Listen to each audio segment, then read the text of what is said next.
भैया पांचे या नाग पंचमी की कहानी। बहुत समय पहले की बात है। एक गांव में एक साहूकार रहता था। उसके 7 पुत्र थे। वो सातों पुत्र विवाहित थे। साहूकार की 6 बहुओं के भाई थे और उनका मायका बहुत समृद्ध था। परंतु 7वीं बहू के कोई भाई नहीं था और ना ही उसका मायका इतना धनवान था। एक बार श्रावण मास की भैया पंचमी आई। तब साहूकार की 6 बहुएं अपने मायके जाने की तैयारी करने लगी। जल्दी जल्दी घर के काम निपटाकर वो अपने मायके भैया पंचमी मनाने जाना चाहती थी। वो 6 बहुएं कुएं पर पानी भर रही थी। तभी किसी ने उनसे पूछा कि तुम सभी तो यहाँ पर हो, पर तुम्हारी देवरानी कहाँ है? तो उन्होंने उत्तर दिया कि आज भैया पंचमी है और हमें पीहर जाना है भैया पंचमी की पूजा के लिए। परंतु उसके कोई भाई नहीं है, इसीलिए वो अंदर चुपचाप बैठी अपने काम कर रही है। उन सभी की बातें एक सर्प सुन रहा था। एक बार उस छोटी बहू ने उस सर्प के जीवन की रक्षा करी थी, इसीलिए वो सर्प उसका आभारी था। उन बहुओं की बातें सुनकर सर्प उन बहुओं के पीछे पीछे उनके घर पहुंच गया। घर पहुंचकर उस सर्प ने आदमी का रूप ले लिया। घर में आकर उस सर्प ने साहूकार की छोटी बहू को अपनी बहन बताया और कहा कि वो उसका दूर के रिश्ते का भाई है। उसने वहां सबका अभिवादन किया, लेकिन छोटी बहू को यकीन नहीं हुआ। इसीलिए उसने उससे कहा कि मेरा कोई भाई नहीं है, तुम कौन हो? मैं तुम्हें नहीं जानती। तब उसने उसको विश्वास दिलाया कि वो उसका भाई है और कहा कि मेरा जन्म तुम्हारे विवाह के बाद हुआ था। यह जानकर उसे बहुत खुशी हुई और वह सबसे कहने लगी कि मेरा भाई आया है, मेरा भाई आया है। उसे याद आया कि आज तो भैया पंचमी है, परंतु उसने कभी यह त्योहार नहीं मनाया था, इसीलिए उसे इसकी विधि पता नहीं थी।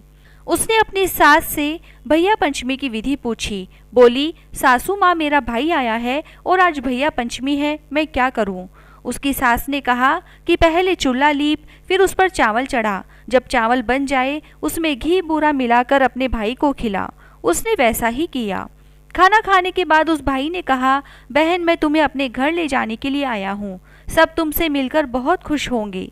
बहू ने अपनी सास से पूछा तो उसकी सास ने भी उसे जाने की आज्ञा दे दी। जब इंसान के रूप में सर्प अपनी बहन को अपने साथ लेकर वहां से चला तो उसने मार्ग में उस बहन को अपने विषय में बताया कि मैं एक सर्प हूँ और एक बार तुमने मेरे जीवन की रक्षा करी थी और मुझे भाई माना था, इसीलिए मैं अब तुम्हारा धर्म भाई हूँ। अपने बिल के पास पहुंचकर मैं अपने असली रूप में आ जाऊंगा, तब तुम बिना डरे मेरी पूंछ को पकड़ लेना और मेरे साथ बाम्बी में आ जाना।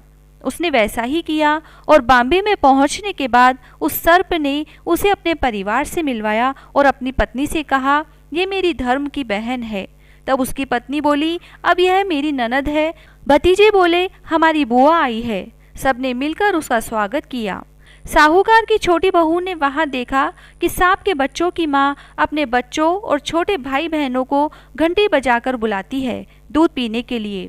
एक दिन उसने कहा कि मैं इन्हें दूध पिला देती हूँ। उसकी भाभी ने कहा, ठीक है, परंतु ध्यान रखना घंटी दूध ठंडा हो जाए तभी बजाना, उससे पहले नहीं। किंतु उसने गलती से घंटी पहले ही बजा दी। तब तक दूध गर्म ही था और उस सांप के छोटे भाई बहनों का गर्म दूध पीने से जीभ, फन, पूंछ आदि जल गए। इससे वह बहुत नाराज हुए और बोले, इसने हमें गर्म दूध से जलाया है, हम इसको सजा देंगे, हम इसको खाएंगे। तब उसकी भाभी ने कहा कि नहीं, इनसे गलती हुई है, इन्हें माफ कर दो, मैं इनकी तरफ से क्षमा मांगती हूँ। तभी सर्प की पत्नी के पुत्र हुआ तो उसने अपनी ननद यानी साहूकार की छोटी बहू से पूछा कि ननद जी, आपको क्या चाहिए अपने भतीजे की जन्म की खुशी में? तब उसने अपनी भाभी से एक 9 लखा हार मांगा।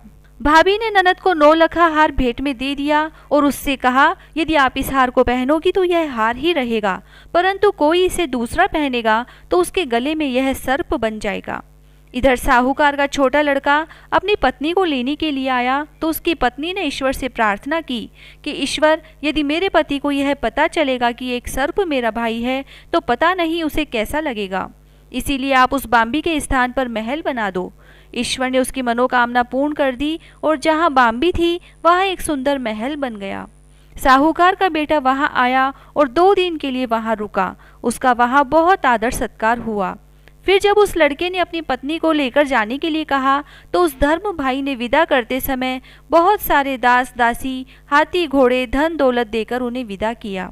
जब वो वहां से निकले तो मार्ग में साहूकार के बेटे को याद आया कि वो वहां पर कुछ सामान भूल आया है। उसने अपना सामान लाने के लिए वापस जाने के लिए कहा तो उसकी स्त्री ने कहा, ऐसा कौन सा कीमती सामान है जिसके लिए हम दोबारा लौटें?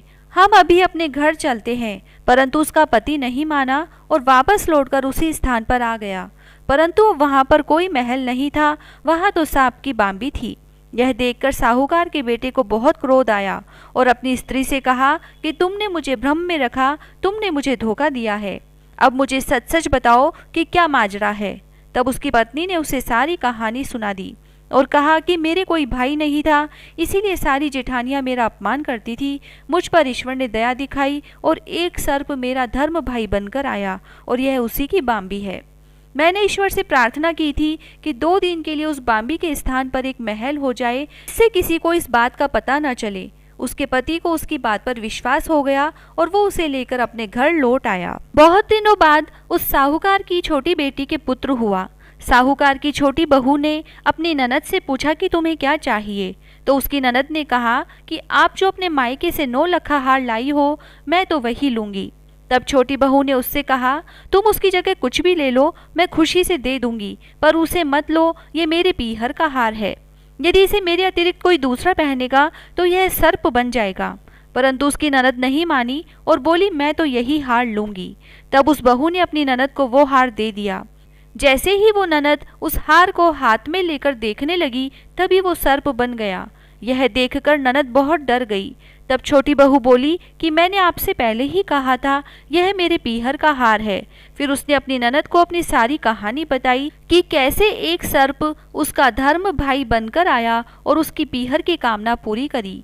यह सुनकर उन सभी को बड़ा अचंभा हुआ। किस प्रकार सच्चे मन से ईश्वर से भैया पंचमी के दिन उसने जो मांगा, ईश्वर ने उसे दिया। इसीलिए जो भी श्रावण मास की कृष्ण पक्ष की पंचमी को भैया पांचे मनाए और विधि विधान से पूजा करे, साथ ही विनायक जी की कहानी कहे या सुने, उन सब की ईश्वर उसी प्रकार मनोकामना पूरी करते हैं जैसे साहूकार की छोटी बहू की। विनायक जी की कहानी। एक दिन एक लड़का विनायक जी से मिलने के लिए अपने घर से चल दिया और अपनी माँ से बोला कि मैं विनायक जी से मिलकर ही वापस आऊंगा। चलते चलते वो लड़का एक बियाबान जंगल में पहुंच गया। उसे ऐसे देखकर विनायक जी को उस पर दया आ गई। उन्होंने सोचा कि ये लड़का मुझसे मिलने का नाम लेकर घर से निकला है, कहीं जंगल में इसके साथ कुछ अनिष्ट न हो जाए। यही सोचकर विनायक जी एक बूढ़े ब्राह्मण का रूप धरकर उसके पास आए और बोले, बेटा तू कहाँ और किसके पास जा रहा है? वह लड़का बोला कि मैं अपने घर से विनायक जी से मिलने के लिए निकला हूँ, मैं उन्हीं के पास जा रहा हूँ। यह सुनकर बूढ़े ब्राह्मण का रूप धारण किए विनायक जी बोले, मैं ही विनायक हूँ, बोल तुझे क्या चाहिए? जो भी मांगना है मांग ले, परंतु एक बार में ही मांगना। यह सुनकर उस लड़के ने कहा, अन्न हो, धन हो, हाथी की सवारी हो, महल में फूल के गुलाब की जैसी सुंदर स्त्री बैठी हो। उसकी चतुराई देखकर विनायक जी प्रसन्न हो गए और बोले, लड़के तूने तो सब कुछ ही मांग लिया, जा सब कुछ वैसा ही होगा जैसा तूने मांगा है। वो लड़का फिर जब अपने घर आया तो उसने देखा कि उसके झोपड़ी के स्थान पर एक सुंदर सा महल है, जिसमें एक सुंदर सी बहू चौकी पर बैठी है और घर में बहुत सारा धन है। उस लड़के ने अपनी माँ से कहा, देख माँ, मुझे विनायक जी ने कितना धन दिया है, यह सब मैंने विनायक जी से मांगा है। हे विनायक जी महाराज, जैसा आपने उस लड़के को दिया वैसा सबको देना। कहता ने सुनता ने हमारे पूरे परिवार की मनोकामना पूरी करना। जय श्री राधे।